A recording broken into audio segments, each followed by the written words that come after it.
കോൺഗ്രസ് പാരമ്പര്യമുള്ള കുടുംബം, എപ്പോഴും കോൺഗ്രസിന് വേണ്ടി വോട്ട് ചെയ്തിരുന്ന കുടുംബം, കോൺഗ്രസിൻ്റെ സ്വാതന്ത്ര്യ സമരത്തെ പറ്റിയൊക്കെ വലിയ ഗർവോട് കൂടി സംസാരിക്കുന്ന കൂടെയുള്ള ആളുകൾ, അവരിൽ നിന്നൊക്കെ മാറി പെട്ടെന്ന് BJP അൺഎക്സ്പെക്റ്റഡ് ആയിപ്പോയത്. അഭിപ്രായം ഇതുപോലൊക്കെയല്ല ഞാനൊരു വീഡിയോ ചെയ്തിട്ടുണ്ട്. അതിൻ്റെ അല്ല, ഇത് അൺഎക്സ്പെക്റ്റഡ് എന്ന് പറഞ്ഞാൽ എനിക്കും അൺഎക്സ്പെക്റ്റഡ് ആണ് സത്യം പറഞ്ഞാൽ. ഞാനും ഒട്ടും പ്രതീക്ഷിച്ചില്ല ഇത് ചെയ്യും എന്നുള്ളത്. രാഷ്ട്രീയം എന്ന് പറയുന്നത് എനിക്ക് വലിയ ഇഷ്ടമുള്ള കാര്യമല്ല.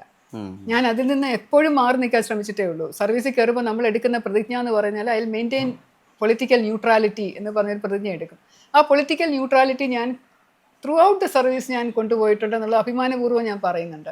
പക്ഷേ റിട്ടയർ ചെയ്ത ശേഷം പല പാർട്ടിക്കാരും എന്നെ സമീപിച്ചു.